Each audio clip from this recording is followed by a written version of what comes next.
pasal 9 ayat 35 sampai 38. Saya akan membaca untuk kita. Demikianlah Yesus berkeliling ke semua kota dan desa. Ia mengajar dalam rumah-rumah ibadah dan memberitakan Injil kerajaan surga, serta melenyapkan segala penyakit dan kelemahan.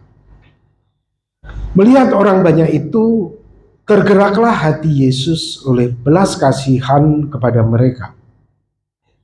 Karena mereka lelah dan terlantar seperti domba yang tidak bergembala. Maka katanya kepada murid-muridnya, tuaian memang banyak, tetapi pekerja sedikit. Karena itu mintalah kepada Tuhan yang empunya tuaian, supaya ia mengirimkan pekerja-pekerja untuk tuaian itu. Amin. Bapak Ibu Saudara yang dikasihi oleh Tuhan, sebelum kita berbicara lebih jauh tentang nats ini, saya mengajak kita untuk bisa melihat gambar ini. Ini adalah produk-produk dari Wings Group. Ya. Tentunya kita adalah salah satu dari orang yang pakai produk-produk ini. Saudara, ini saya ambil dari websitenya. Di situ dikatakan lebih dari 70 tahun Wing Group telah menjadi bagian dari kebahagiaan dan kenyamanan hidup keluarga di Indonesia. Kami terus tumbuh dan berkembang karena kami percaya bahwa semua hal baik dalam hidup harus dapat dinikmati semua orang. Ya. Saudara, logonya ini kita lihat baik. Ya. Saudara, tahukah 70 tahun yang lalu pendiri dari Wings Group ini dimulai dari 2 orang, yaitu Pak Harjo beserta dengan sahabatnya Yohanes, saudara, mengawali dengan sabun colek.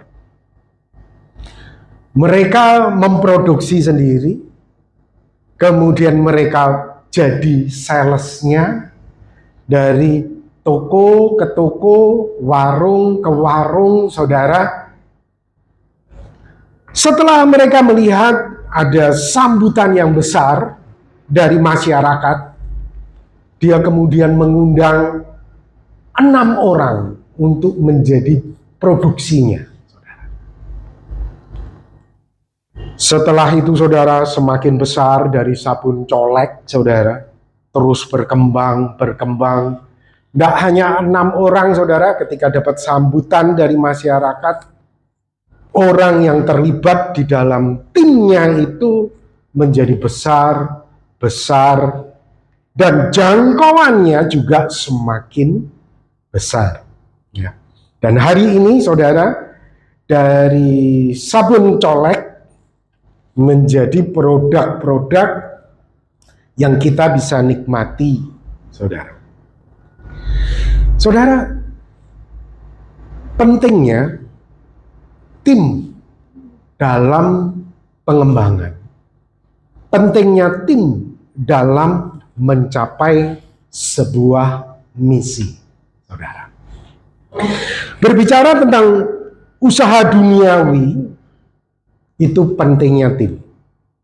Kalau seandainya dari awal Harjo dan Yohanes ini, baik produksinya maupun salesnya dikerjakan sendiri, saudara, kira-kira bisa sampai hari ini enggak, saudara? Jadi yang produksi itu ya Harjo sendiri, ya toh. Setelah jadi kemudian dialah yang jadi salesnya. Kalau dia tidak membuat sebuah tim, melibatkan orang lain di dalam perusahaannya, tentunya tidak akan menjadi besar sampai hari ini. Saudara tahu, bukan hanya kerajaan duniawi yang membutuhkan tim. Iblis pun itu butuh tim, saudara. Iblis pun solid, satu. Coba perhatikan, saudara, apa yang dikatakan oleh Tuhan Yesus di dalam Matius 12 ayat 25 dan 26. Tetapi Yesus mengetahui pikiran mereka, lalu berkata kepada mereka, setiap kerajaan yang terpecah-pecah pasti binasa. Dan setiap kota atau rumah tangga yang terpecah-pecah tidak dapat bertahan. Demikian juga kalau iblis mengujir iblis. Kalau iblis tidak punya tim, saudara, ia pun terbagi-bagi dan melawan dirinya sendiri. Bagaimanakah kerajaannya dapat bertahan? Saudara, tim itu penting untuk kita bisa mencapai apa yang menjadi visi misi. Tim itu penting untuk kita bisa bersama-sama mewujudkan cita-cita, saudara. Dan itulah juga yang disadari oleh Tuhan Yesus. Pada awalnya, saudara, kalau kita baca tadi di dalam Matius 9 ayat 35 sampai 38. Di situ dikatakan Yesus berkeliling ke semua kota. Awalnya dia sendirian, saudara. Memang ada orang yang mengikuti, tapi 12 murid itu belum terbentuk. Dia sendirian, saudara, keliling ke semua kota dan desa.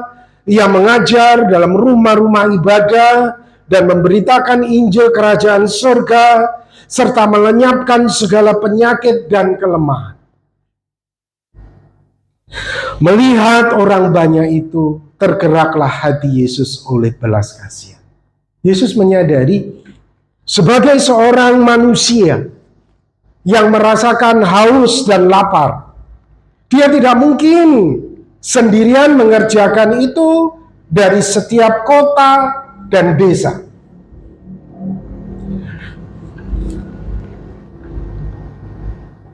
Yesus tergerak oleh belas kasihan, saudara. Maka berkatalah ia kepada orang-orang yang lagi mengikuti dia. Pada waktu itu murid-muridnya belum terbentuk yang 12 ini, saudara. Ya, jadi orang-orang yang ikut adalah orang-orang yang bersama-sama mengikuti kemana Yesus, tapi 12-nya belum terbentuk. Maka berkatalah Yesus kepada orang-orang yang ikut sama dia. Tuaian memang banyak, tetapi pekerja cuma satu. Cuma aku pekerjanya. Aku yang pergi ke kota sana, aku yang pergi ke desa sana, aku yang kerjain semuanya. Ya, seolah-olah seperti sabun colek tadi ya, saudara, diproduksi sendiri, dipasarkan sendiri. Ya, saudara. Kemudian Tuhan Yesus berkata, tuan memang banyak, tetapi pekerja sedikit. Karena itu mintalah kepada Tuhan yang punya tuan, supaya ia mengirimkan pekerja-pekerja untuk tuan itu. Saudara, setelah Tuhan Yesus mengatakan seperti ini, kalau saudara baca di dalam kitab Lukas, di dalam kitab Markus, Tuhan Yesus itu naik ke bukit, kemudian dia berdoa semalam-malaman. Dia berdoa, dia bergumul bersama dengan Bapa. Setelah itu, saudara, dia turun dan dia kemudian menetapkan 12 muridnya. Nah, kita bisa lihat itu dari Matius pada pasal yang ke-10, saudara. Nah, setelah itu barulah dia memanggil ke-12 muridnya. Dia menetapkan, aku nggak bisa kerja nih sendirian, nggak mungkin. Ya, baru kemudian Tuhan Yesus memanggil ke-12 muridnya, menetapkan ini, dan memberikan kuasa kepada mereka untuk mengusir roh-roh jahat, memberikan resep kepada mereka bagaimana membuat itu sabun colek. Dan untuk melenyapkan segala penyakit dan segala kelemahan, ke-12 murid itu diutus oleh Yesus. Dan ia berpesan kepada mereka, janganlah kamu menyimpang ke jalan bangsa lain atau masuk ke dalam kota orang Samaria. Melainkan pergilah kepada domba-domba yang hilang dari umat Israel. Pergilah dan beritakanlah, kerajaan surga sudah dekat. Saudara, sejak saat itu Tuhan Yesus tidak sendirian. Dia punya tim, 12 orang ini. Walaupun nanti kita akan melihat, ternyata timnya juga tidak sempurna. Ya, timnya tidak sempurna. Saudara, dari nats ini kita bisa belajar Tuhan Yesus menekankan pentingnya tim kerja di dalam membangun Injil Kerajaan Allah. Semuanya tidak bisa dikerjakan sendiri. Semuanya harus berdasarkan tim. Saudara, ada 4 hal yang perlu kita untuk pahami terkait tim kerja kerajaan Allah ini. Yang pertama, Bapak Ibu Saudara, tiap orang itu memiliki karunia masing-masing. Kalau kita baca di dalam 1 Korintus 12 ayat 11 dan 12, tetapi semuanya itu dikerjakan oleh Roh yang satu dan yang sama, yang memberikan karunia kepada tiap-tiap orang secara khusus seperti yang dikehendakinya. Karena sama seperti tubuh itu satu dan anggota-anggotanya banyak, dan segala anggota itu sekalipun banyak merupakan satu tubuh, demikian pula Kristus. Bapak Ibu Saudara, perlu kita pahami bahwa semua kita Tuhan berikan karunia secara masing-masing. Dan semua kita Tuhan inginkan kita memberikan sumbangsih terhadap gereja, terhadap kerajaan Allah dengan karunia yang kita miliki masing-masing. Seringkali yang terjadi apa saudara? Kita tidak memakai karunia kita, justru kita menuntut orang lain untuk menggunakan karunia. Saudara, kita sendiri punya karunia, saudara. Dan semua kita itu punya karunia, dan Tuhan ingin kita berkarya dengan karunia kita masing-masing. Kita nggak bisa paksa orang yang nggak punya karunia main musik, tapi kita paksa, ya kamu kan harus belajar musik itu harus begini. Saudara, mau diajarin kayak gimana kalau dia nggak bisa, saudara? Ya tetap nggak bisa, saudara. Kadang kita itu suka untuk memberikan penilaian supaya orang menjalankan karunia-Nya, padahal kita sendiri tidak mau hidup di dalam karunia yang Tuhan berikan kepada kita. Nah, kita perlu sadari Bapak Ibu Saudara, tiap orang itu memiliki karunia berbeda-beda. Dan biarkan setiap orang berkembang dengan karunia-nya masing-masing.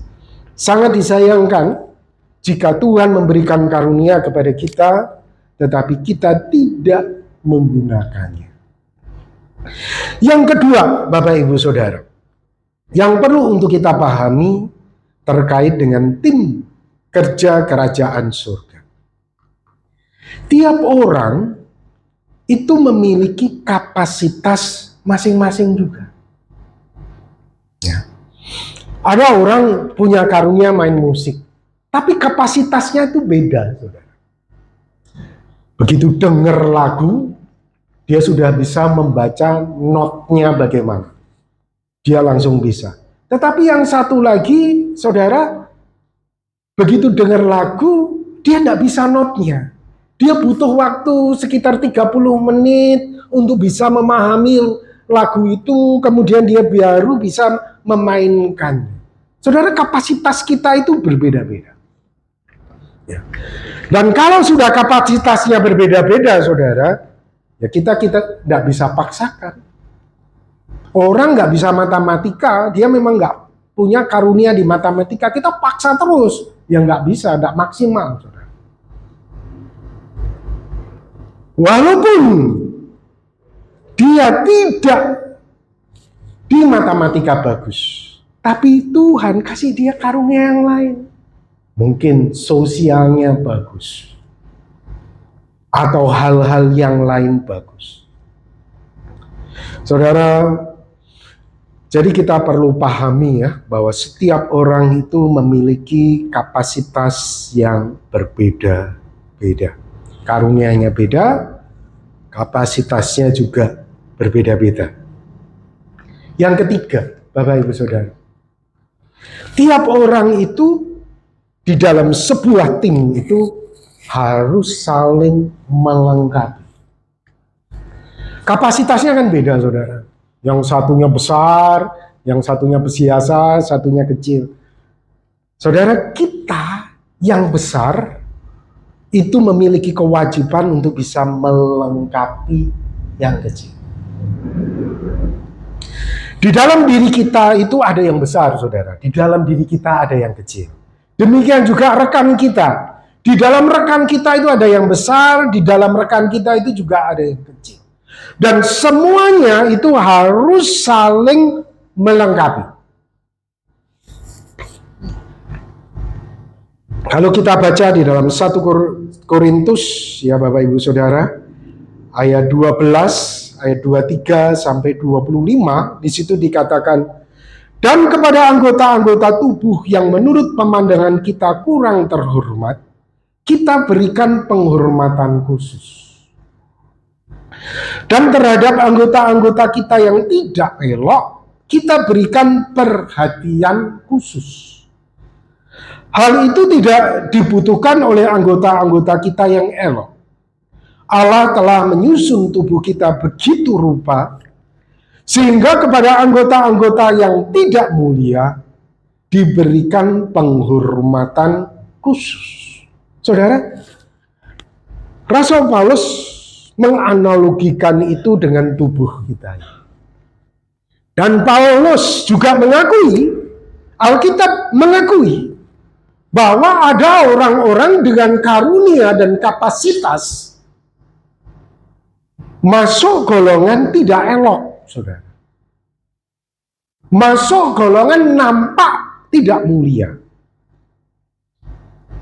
Di situ Alkitab mengajarkan bukannya kita justru menghina, menghakimi, tapi kita melengkapi dia dalam keterbatasannya. Supaya jangan terjadi perpecahan dalam tubuh, tetapi supaya anggota-anggota yang berbeda itu saling memperhatikan. Roma 15 ayat yang pertama, kita yang kuat wajib menanggung kelemahan orang yang tidak kuat. Dan jangan kita mencari kesenangan kita sendiri. Kita yang kuat, kamu kuat secara apa nih? Kamu bilang aku itu kuat secara sosial. Kamu bantu orang yang lemah secara tidak sosial itu. Kamu bantu. Bukannya kamu justru menuding, ya. Kemudian kamu menghakimi. Kamu bantu. Kita yang kuat secara finansial, kita juga wajib menanggung orang yang tidak kuat secara finansial. Jangan kita mencari kesenangan kita sendiri. Saudara, yang keempat, tiap orang itu saling bergantung. Kalau kita baca di dalam 1 Korintus pasal 12 ayat 21, 22, jadi mata tidak dapat berkata kepada tangan, aku tidak butuh kamu. Itu enggak bisa. Dan Kepala tidak dapat berkata kepada kaki, aku tidak membutuhkan engkau. Itu tidak bisa. Kita itu sebetulnya semuanya di dalam satu tim itu saling bergantung. Yang bisa berkata aku tidak membutuhkan engkau itu adalah orang sombong, orang yang arogan.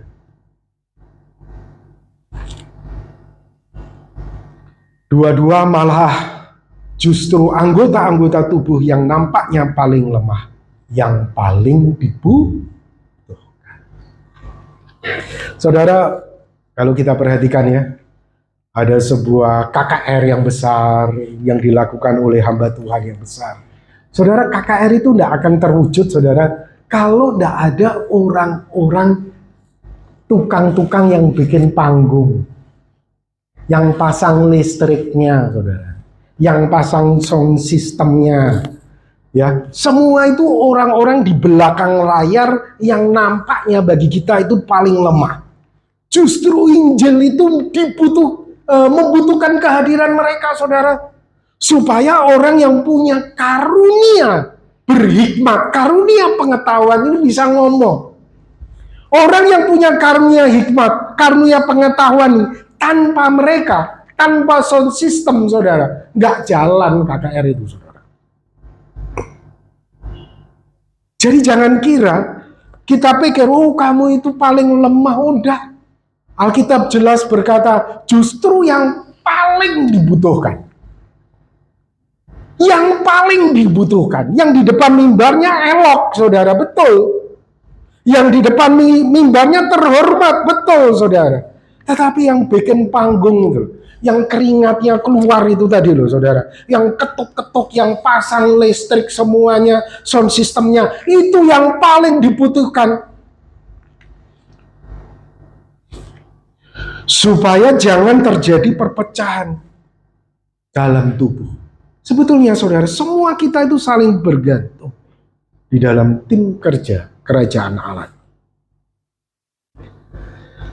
Saudara perlu tahu ya, ini 4 poin. Setiap orang memiliki karunia masing-masing. Setiap orang memiliki kapasitas masing-masing. Setiap orang wajib untuk saling melengkapi. Setiap orang itu saling bergantung. Dan saya katakan, saudara, ini agak ekstrim ya, dugaan saya, 4 poin ini juga dikerjakan oleh kerajaan iblis, saudara. Kalau enggak, bagaimana kerajaannya bisa bertahan sampai hari ini, saudara? Mereka itu saling mendukung, saling menguatkan, ya kan? Mereka itu saling melengkapi, saudara. Mereka itu solid. Mereka itu solid, saudara, kerajaan iblis. Sehingga mereka itu bisa bertahan sampai hari ini. Wah, kalau gitu Pak Ribu, apa bedanya? Bedanya, saudara. Bedanya di sini, saudara. Kerajaan iblis, kerajaan dunia itu solid, tapi tidak berintegritas. Beda dengan kerajaan Allah, saudara. Kerajaan Allah itu yang menjadi poin mendasar, itu pentingnya integritas. Kita sudah memiliki 4 poin ini tadi dan kita sudah hidup di dalamnya. Jika tidak dilandasi oleh integritas, ini nanti akan jadi hal yang lain, saudara. Nanti kita akan belajar lebih lanjut, ya. Orang yang berintegritas itu, saudara, adalah orang yang takut akan Allah. Jadi takut gentar akan Allah. Ini yang penting. Ini yang tidak dimiliki oleh iblis.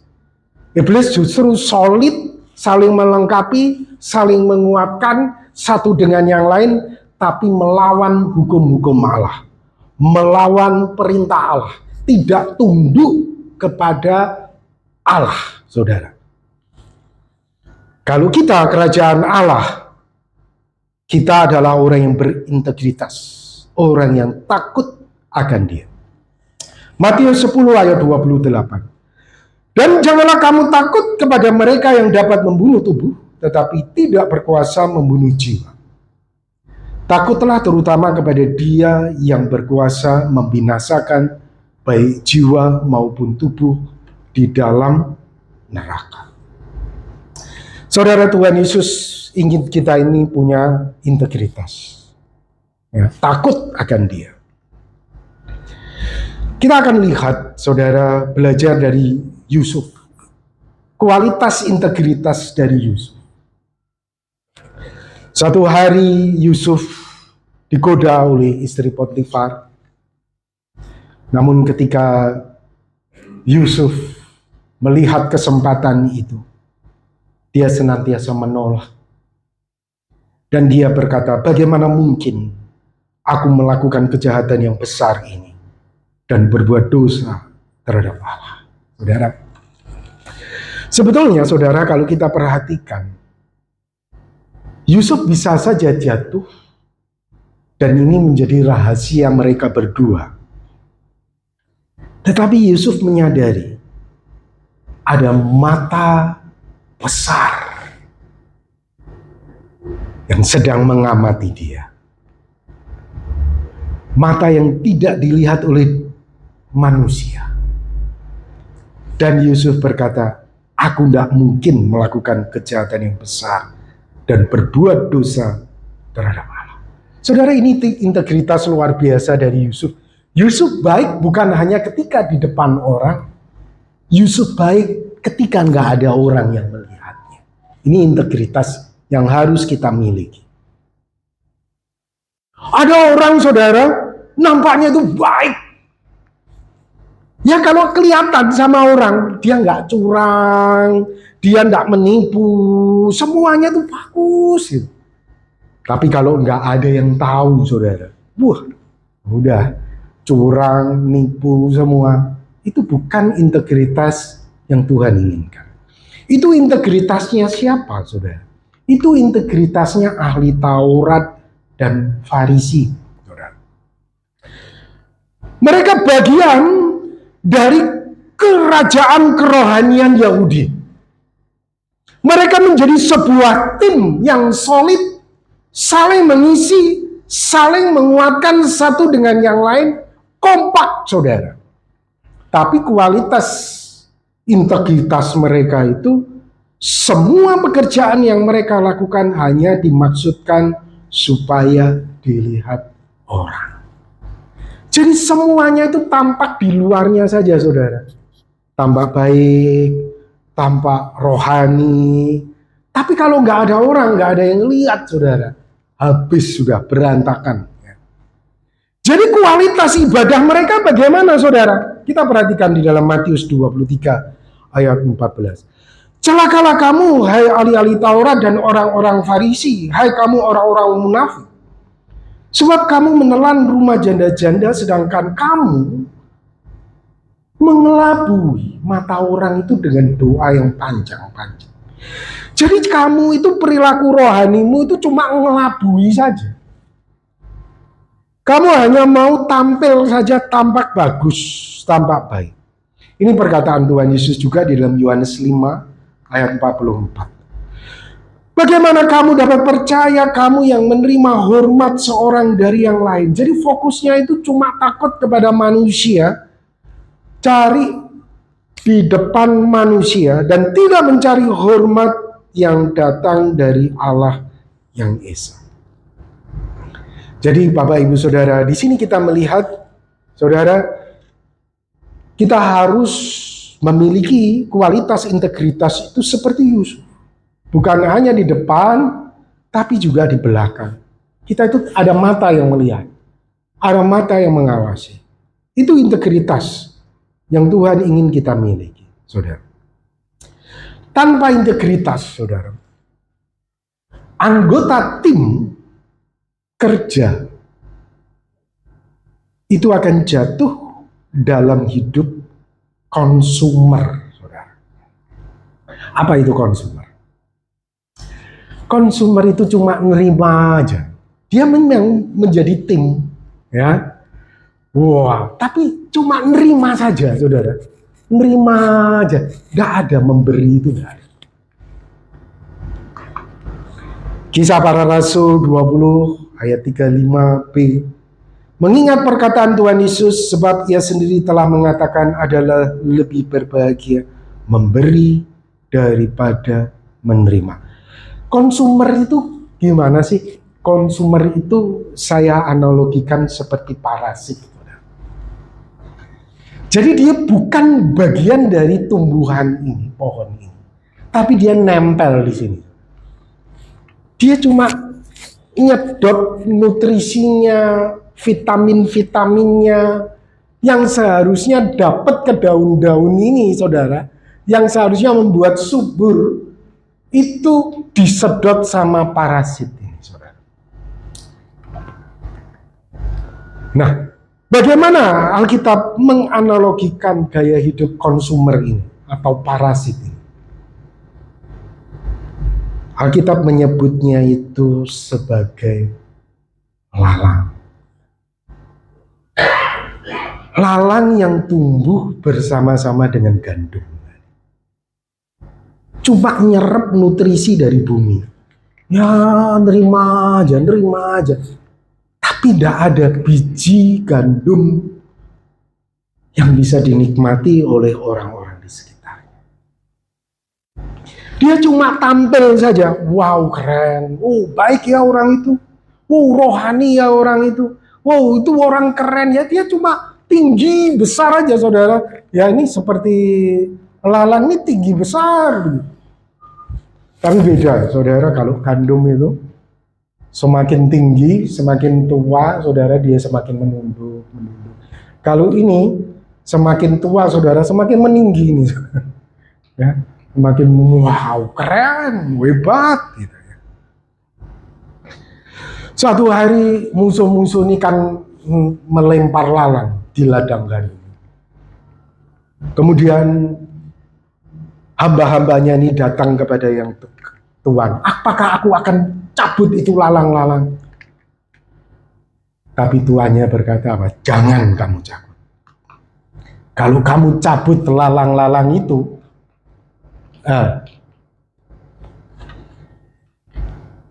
jangan kamu cabut. Kalau kamu cabut, takutnya gandum itu juga ikut tercabut pada waktu kamu mencabut lalang itu. Biarkanlah keduanya tumbuh bersama sampai waktu menuai. Pada waktu itulah aku akan berkata kepada para penjual, kumpulkanlah dahulu lalang itu dan ikatlah berkas-berkas untuk dibakar, kemudian kumpulkanlah gandum itu ke dalam lumbung. Nah, saudara, sekarang perlu menjadi pertanyaan bagi kita. Janganlah sampai kita ini ternyata, saudara, kita terlibat di dalam tim, tapi ternyata kita ini adalah lawan. Janganlah sampai itu terjadi. Biarkanlah setiap kita didapati sebagai gandum. Contohnya siapa itu Pak Robi? Contohnya ini, saudara, Yudas Iskariot. Dia masuk tim 12 orang itu, saudara. Dan Tuhan Yesus mengizinkan selama 3 tahun Tuhan Yesus tidak cabut itu lalang. Dia tetap pegang kas. Dia tetap tampak keren ya, masuk 12 orang. Orang-orang penting dalam tim pelayanan Tuhan Yesus.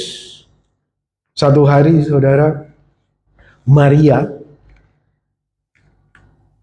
datang kepada Tuhan Yesus dan memecahkan buli-buli yang isinya minyak narwastu, dan kemudian menunjukkan cintanya kepada Tuhan Yesus dengan menggosok minyak narwastu itu ke kaki Tuhan Yesus dengan rambutnya. Wow, saudara. Luar biasa. Ini barang yang mahal, minyak narwastu itu, saudara. Namun apa kata Yudas? Pemborosan. Pendekuannya kan dijual, dikasih buat orang miskin. Dia ngomong, saudara, tentunya murid-muridnya melihat yang wow, baik sekali ya Yudas Iskariot, ya peduli terhadap orang miskin, begitu baik terhadap orang yang kekurangan. Iya, betul juga ya apa yang dikatakan Yudas Iskariot, ya daripada kayak begitu dapat 300 dinar bisa diberikan buat orang miskin. Menyia-nyiakan minyak narwastu seperti itu. Wah, murid-murid 11 murid yang lain mungkin berkata, wah, ini orang rohani sekali. Tapi apa kata firman Tuhan, saudara? Yohanes 12 ayat 6. Hal itu dikatakannya bukan karena ia memperhatikan nasib orang-orang miskin, melainkan karena ia adalah seorang konsumer, saudara. Dia cuma mau terima aja dapat keuntungan dari tim itu, saudara. Dia cuma mau terima saja. Dia seorang konsumer. Ia sering mengambil uang yang disimpan dalam kas yang dipegangnya. Apa Tuhan Yesus nggak tahu, saudara? Tuhan Yesus mengizinkan lalang dan gandum itu tumbuh bersama.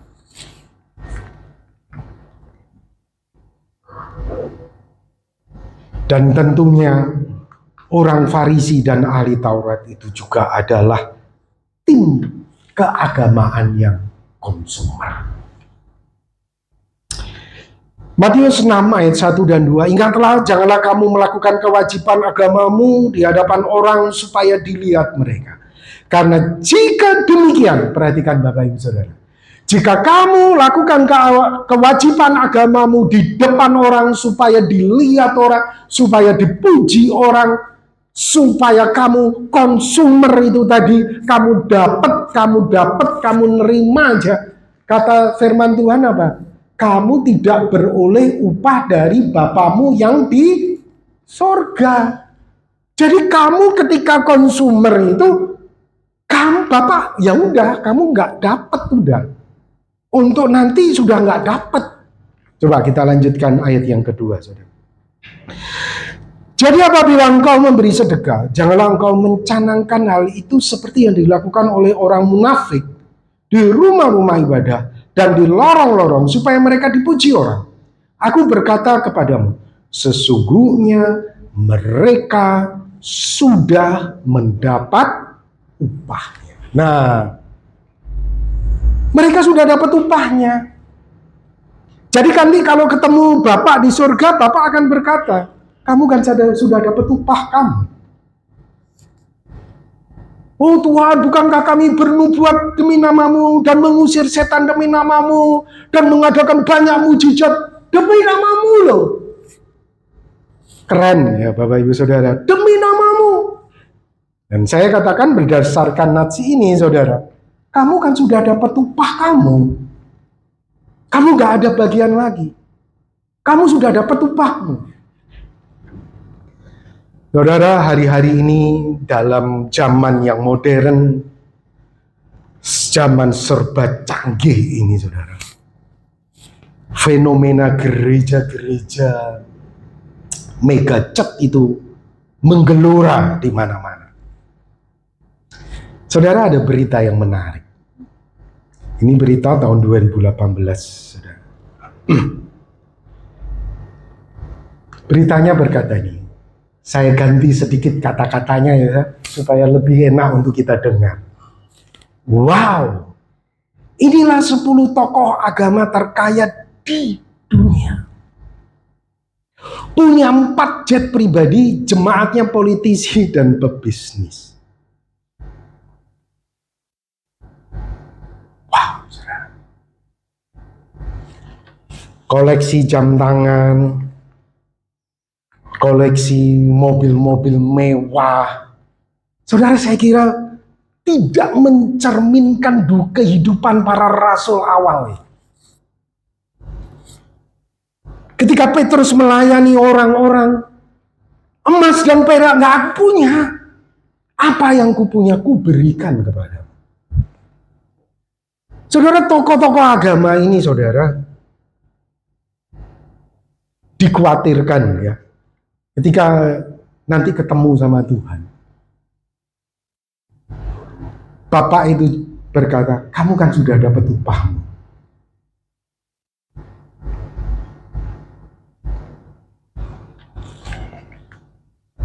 Kamu kan sudah dapat upah. Saudara, jangan itu sampai terjadi kepada kita. Beberapa tokoh-tokoh agama saya perhatikan, saudara, betul-betul bajunya bermerek sampai dikritik ya. Buat apa? Pakai baju-baju seperti itu, walaupun harusnya ya memang saudara, ini yang memang sedikit menjadi dilema ya di dalam zaman modern seperti ini. Tetapi saya khawatirnya aja saudara, mereka bisa melampiaskan hobinya, keinginannya, membangun sebuah bangunan sampai ratusan M begitu. Saudara, itu tidak dilakukan oleh para rasul, saudara. Itu tidak dilakukan oleh Paulus. Itu tidak dilakukan oleh, jangan-jangan justru pada zaman Yesus yang dikatakan penuh dengan kemewahan, yang kasih perpuluhan itu sampai banyak, tapi justru Yesus itu membenarkan seorang janda yang kasih uang cuma 1 duit. Yang buahnya banyak, ahli Taurat dan orang Farisi, saudara. Yang gayanya itu nampaknya yang punya jet pribadi itu zaman sekarang.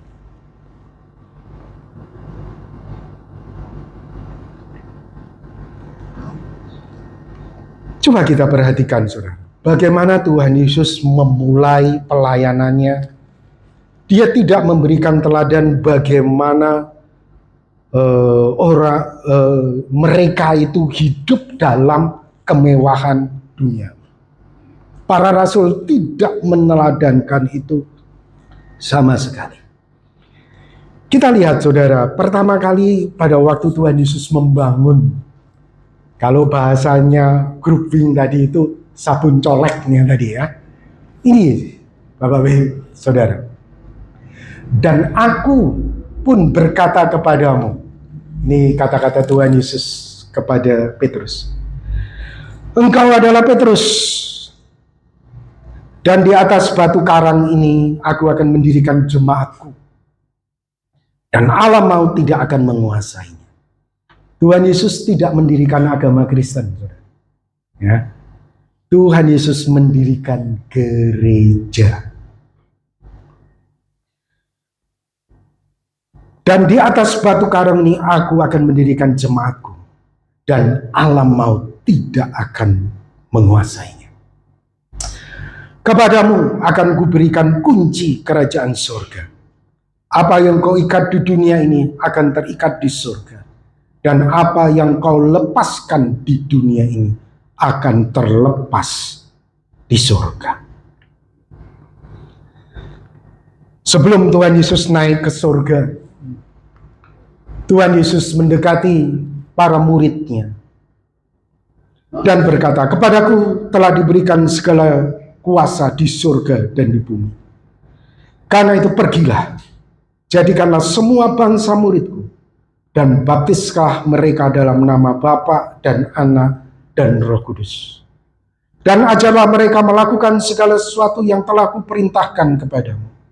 Dan ketahuilah, aku menyertai kamu senantiasa sampai kepada akhir zaman. Saudara, ini tim, saudara. Tim dengan integritas. Tim dengan rasa takut akan Allah. Tuhan Yesus utus. Awalnya 12 murid ini tadi diminta hanya di Israel saja. Kamu nggak boleh ya ke bangsa lain ya. Kamu cuma di Israel. Namun begitu Tuhan Yesus hendak naik ke surga, Tuhan Yesus tidak membatasi lagi. Bukan hanya di Israel, tapi semua bangsa. Timnya semakin banyak, saudara. Bukan hanya 12 orang, ya. Ada 70 orang, 120 orang, semuanya semakin banyak. Semuanya dimulai dari sini. Kecil di Timur Tengah. Ya saudara, Injil Kerajaan Allah mulai nyebar. Mulai nyebar. Mulai nyebar, saudara. Terus menyebar. Terus menyebar. Terus menyebar. Sampai seluruh dunia. Ini semua adalah kerja tim, saudara. Tidak bisa dikerjakan oleh Yesus sendiri. Yesus sebagai manusia waktu itu, ya, sebagai manusia waktu itu, dia juga capai, saudara. Dia tidak bisa mengunjungi satu kota dengan dia pilih 12 orang.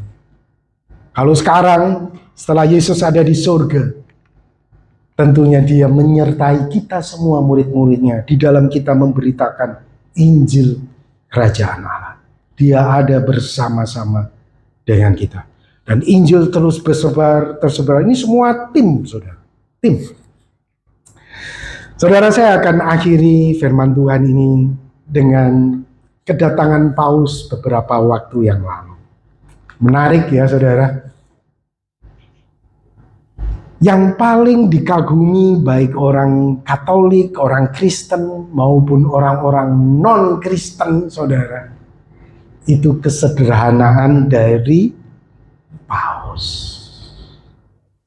Luar biasa, saudara. Ini beda, saudara, dengan jet pribadi tadi ya.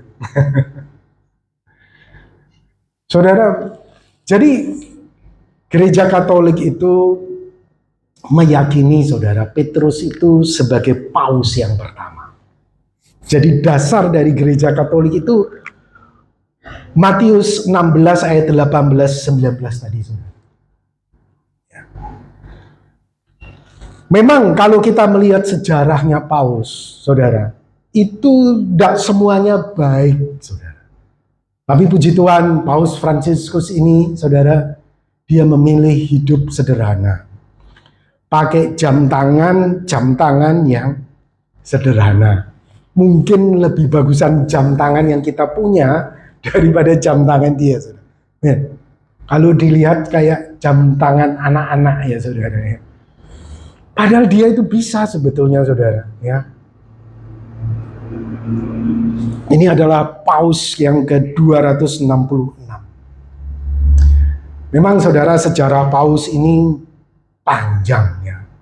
Kalau saudara baca di dalam sejarah sekitar tahun abad 15, abad 16, itu pausnya nggak beres, saudara.